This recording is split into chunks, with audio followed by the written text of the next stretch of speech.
भविष्य सांगण्याच्या नावाखाली महिलांचं लैंगिक शोषण आणि आर्थिक फसवणूक करणारा अशोक खरात आता पुरता फसलाय. एक दोन नाही तर या भोंदू विरोधात तब्बल 12 गुन्हे दाखल आहेत. त्याच्या प्रत्येक गुन्ह्यातून त्याची विकृत मानसिकता समोर येते. मात्र खराच्या पापांचा घडा भरल्यामुळं त्याची पोलीस कोठडीची वारी संपण्याचं काही नाव घेत नाहीये. अशात आज त्याची तिसऱ्या गुन्ह्यातील पोलीस कोठडी संपली. यानंतर त्याला कोर्टामध्ये हजर केलं गेलं. यावेळी कोर्टामध्ये नेमकं काय घडलं पाहूयात व्हिडिओच्या माध्यमातून. नमस्कार, मी अक्षता आणि तुम्ही पाहताय सकाळ. तिसऱ्या गुन्ह्यातील पोलीस कोठडी संपल्यानंतर अशोक खरातला व्हिडिओ कॉन्फरन्सिंगद्वारे न्यायालयामध्ये हजर करण्यात आलं. गर्भवती महिलेवरील अत्याचार आणि प्रकरणासह अनेक गंभीर गुन्ह्यांमध्ये या तिसऱ्या गुन्ह्यातील चौकशी सुरू होती. याच गुन्ह्यातील पोलीस कोठडी संपली. यावेळी सुनावणी दरम्यान न्यायालयानं खरातला थेट विचारलं, पोलिसांकडून काही मारहाण किंवा तक्रार आहे का? यावरती त्यानं काही नाही असं उत्तर खरातनं दिलं. यानंतर न्यायालयानं महत्त्वाचा निर्णय देत तिसऱ्या गुन्ह्यामध्ये अशोक खरात याला 7 दिवसांची न्यायालयीन कोठडी सुनावली. ही कोठडी 20 एप्रिलपर्यंत असणार आहे. न्यायालयानं एकीकडे न्यायालयीन कोठडी सुनावली, पण दुसरीकडे मात्र एसआयटीला चौथ्या गुन्ह्याच्या तपासासाठी मोठा दिलासा दिला. एसआयटीनं चौथ्या गुन्ह्यामध्ये तपासासाठी आक्रमक भूमिका घेतली. सरकारी वकिलांनी न्यायालयामध्ये अर्ज करत खरातचा ताबा मागितला आणि महत्त्वाचं म्हणजे न्यायालयानं ही मागणी मंजूरही केली.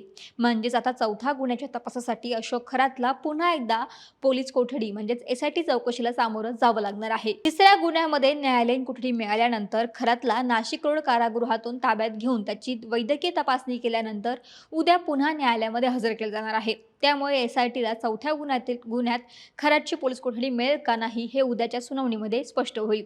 पण इकडे शिर्डी पोलिसांकडून सुद्धा खरातचा ताबा मिळवण्यासाठी प्रयत्न सुरू असल्याची माहिती आहे. शिर्डीत खरात विरुद्ध जमीन बळकावल्याचा, फसवणूक केल्याचा गुन्हा दाखल आहे आणि याच प्रकरणी आता प्रतिभा चाकणकर यांना सुद्धा नोटीस बजावली गेली होती आणि या नोटीसीला उत्तर म्हणून प्रतिभा चाकणकर ज्या आहेत त्या आज शिर्डी पोलीस ठाण्यामध्ये हजर झाल्या. त्या ठिकाणी त्यांची चौकशी सुद्धा केली गेली.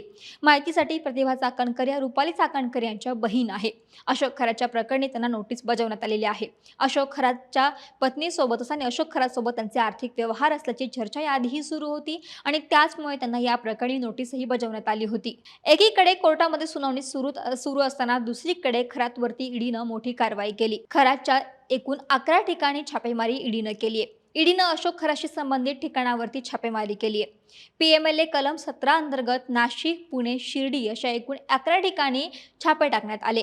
सरकारवाडा पोलीस ठाण्यातील FIR वरून ही कारवाई सुरू असल्याची माहिती आहे. अशोक खरातने तृतीय पक्षाच्या नावाने बोगस बँक खाते उघडल्याचा आरोप असून दैवी शक्तीच्या नावाखाली वस्तू विकून पैसे उकळले आहेत. जमा केलेला पैसा जमिनीत गुंतवल्याची देखील माहिती आहे. दरम्यान त्याच्या बंगल्यावरती आणि ऑफिसमध्ये जेव्हा कारवाई केली गेली होती त्यावेळेस मोठ्या प्रमाणावरती कागदपत्र, आधार कार्ड आणि पॅन कार्ड देखील सापडले होते. या सगळ्या गोष्टींचा वापर त्यांना बनावट बँक खाते उघडण्यासाठी केला असल्याची माहिती समोर येते. अशातच मोठ्या प्रमाणामध्ये कागदपत्र आणि आर्थिक पुरावे ईडीच्या हाती लागण्याची शक्यता नाकारता येत नाही. आता उद्याच्या सुनावणीमध्ये सर्वांचं लक्ष लागलेलं आहे. चौथ्या गुन्ह्यामध्ये अशोक खरातला पोलीस कोठडी मिळणार का नाही आणि या प्रकरणामुळे पुढे कोणते नवीन खुलासे होत आहेत हे पाहणं देखील महत्त्वाचं असेल. महाराष्ट्रातील सर्व बातम्यांचे विश्वासार्ह व्यासपीठ सकाळच्या सर्व सोशल मीडिया प्लॅटफॉर्मला लाईक, फॉलो आणि सबस्क्राईब करा. तसंच